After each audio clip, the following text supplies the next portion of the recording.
Hello everyone, another week, new challenges. Biggest challenge we've got at the moment is track and trace. Last week we had 7 people off on track and trace and related matters. This week we had 17 people off, and I would say that on the current trajectory next week we would have 34 people off, and on the current trajectory then the following week we would end up with 68 people off, and if it carries on that basis we'd end up with 2816 136 people off, and we wouldn't be able to run our services. Clearly they've got it really wrong with this track and trace. And I'm really hopeful that the government is going to respond very quickly, because it's just completely sinking our services, and it will sink everybody else's services.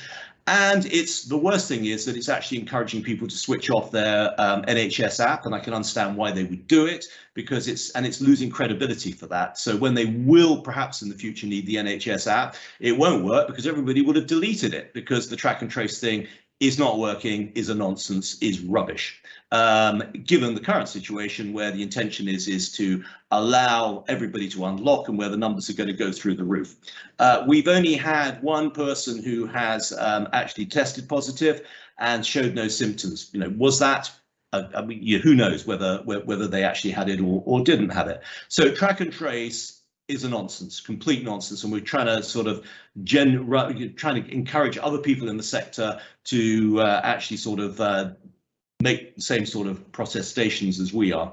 We had a really nice thing this morning. Alex Fenn, one assistant locality managers, was on BBC breakfast television. That was quite daunting for him. I'm sure the film will be put onto our YouTube account. But anyway, he did a fantastic job talking to Charlie State about the fact that staff in social care are so badly rewarded financially, and they're about £7,000 behind the equivalent roles. That actually isn't the case at Home from Home Care, where we do reward really well, and we've created massive opportunities and so on beyond. But typically that is what is happening.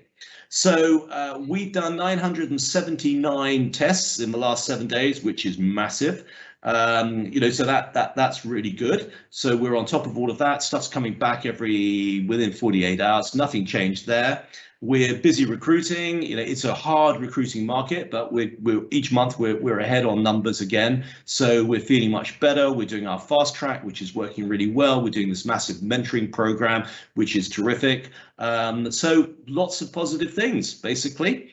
So apart from the track and trace, I think things are looking better. But anyway, I want to thank everybody for all of your support. Lovely comments from some of the families towards our amazing staff, who would appreciate if you feel that you'd like to express appreciation, they would really appreciate that. They're going way above and beyond. And it is quite challenging on some days where, other circumstances with track and trace, 17 staff off and some long-term absences and so on. It's people are going the extra mile to make it all work for our loved ones. So thank you very much. Have a lovely week, and catch up with you next week. All the very best.